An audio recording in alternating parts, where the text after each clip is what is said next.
"They're watching." A chilling whisper pierces the silence. As the echo of these words fades into the void, we find ourselves in the year of 1692, in the heart of Salem Village. A place where whispers held power and shadows bore witness to unspeakable fears. Here, under the stern gaze of puritanical piety, paranoia wrapped its cold hands around the hearts of the villagers. The unseen eyes were always vigilant, always judging. Under the cloak of darkness, the eyes of suspicion never sleep. In the late 17th century, a storm was brewing in the heart of Massachusetts. It was a time of hardship and strict social order, where the harsh New England winters were as much a test of faith as they were of survival. The Puritan lifestyle was austere, governed by rigid rules and a fervent belief in the divine. Every action was scrutinized under the watchful eyes of the community and God alike. Life in the colonies was fraught with challenges. The settlers were carving out an existence in a foreign and often hostile environment. They faced numerous threats, from harsh winters and crop failures to conflicts with Native American tribes.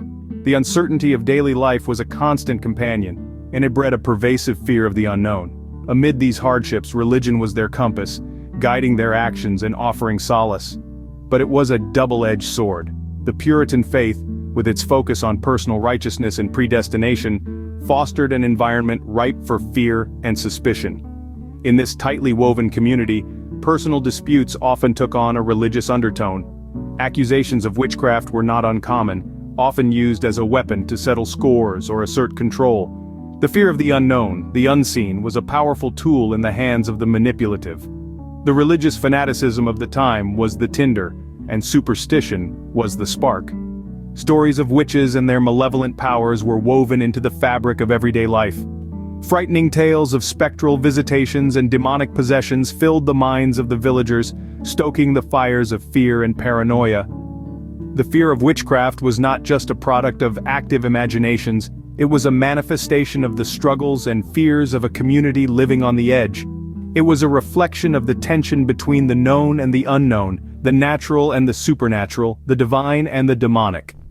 In the crucible of fear and superstition, the stage was set for one of history's most infamous witch hunts.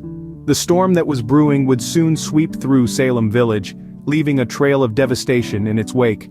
As the first light of dawn broke, so did the silence of Salem. The once tranquil village was now a hubbub of hushed whispers and accusatory glances. Fear had taken root, and it was a fear that knew no reason, no boundaries.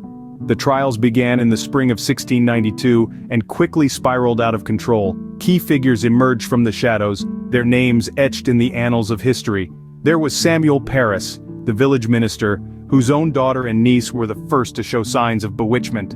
And then there were the accused, women like Sarah Good and Sarah Osborne, whose defiance in the face of baseless accusations only seemed to fan the flames of paranoia. The courtrooms were a spectacle of chaos. Spectral evidence, a type of proof based solely on dreams and visions, was accepted as valid. It was a time when the fantastical overpowered the logical, when nightmares were given more weight than reality. The words of the afflicted, their cries and convulsions were seen as undeniable proof of witchcraft. Neighbors turned against neighbors, friends against friends. In the tightly knit community of Salem, no one was above suspicion. The elderly, the poor, the outspoken, they were all targets. Even Reverend George Burroughs, a former minister of Salem Village, was not spared. Accused of being the ringleader of witches, he was hanged on Gallows Hill, proclaiming his innocence until his last breath. The defiance of those accused was a beacon of light in this dark chapter. Some chose to maintain their dignity rather than confess to a crime they did not commit. Rebecca Nurse, a respected member of the community, was one such figure. Despite her age and frailty, she stood firm in her truth, refusing to bend to the hysteria that gripped Salem. The wheels of justice were turning, but in the wrong direction. The Salem Witch Trials had begun, a grim testament to the power of fear and paranoia, a chilling reminder of what can happen when reason is overthrown by irrationality. The echoes of the past still resonate, the voices still speak. Can you hear them? The whispers from the dusty pages of history, the cries of the wronged, the sighs of the misunderstood. They tell us a story, a tale of fear and paranoia of a community gripped by an invisible enemy. Let's now turn to the experts, the historians who have devoted their lives to studying and interpreting these voices. They've delved into the archives, deciphered the faded ink, and pieced together the puzzle of the Salem Witch Trials. They tell us of a society in flux, marked by religious fervor and fear of the unknown. They speak of personal vendettas cloaked in supernatural accusations, of a community divided, of lives torn apart by suspicion and fear. But it's not just the historians who speak to us. The voices from the past come alive in the court records and personal diaries from that time. Listen closely, and you'll hear the tremors in their words, the fear in their voices. A young girl's diary speaks of her terror, of the accusing eyes that follow her every move. A mother's letter cries out against the injustice, the loss of her daughters to the hysteria. These voices, these echoes from the past, they tell us of the weight of spectral evidence, of the power of superstition over reason, of the tragic outcomes for many innocents. They speak of the defiance of those accused, their brave struggle against a tide of fear and paranoia. They tell us of the harsh living conditions, of the strict Puritan lifestyle, of a society on the edge. Yet these voices also speak of resilience, of courage in the face of adversity, of the strength of the human spirit. They remind us of the power of truth, of the importance of standing up against injustice, of the enduring quest for fairness and equality. The voices may fade, but their stories continue to haunt us. They serve as a stark reminder of the past, a warning for the present, and a lesson for the future. Listen to them, for they have much to teach us. When the dust settled, the echoes of the trials reverberated far beyond Salem. The grim aftermath of the witch hunts was a period of reflection and remorse. The community, once consumed by fear and paranoia, was now left to grapple with the reality of their actions. 20 innocent lives had been taken, and the fabric of Salem Village had been irrevocably torn asunder. This dark chapter in colonial history spurred a transformative shift in American jurisprudence. The use of spectral evidence, testimonies based on dreams and visions, was heavily criticized and eventually abandoned. The trials had brutally exposed the dangers of such subjective evidence, leading to a greater emphasis on empirical proof and logical reasoning in court proceedings.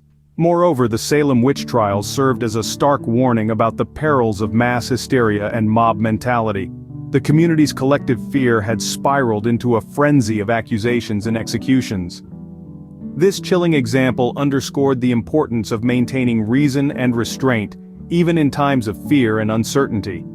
In the years following the trials, public apologies were issued, and restitution was made to the victims' families.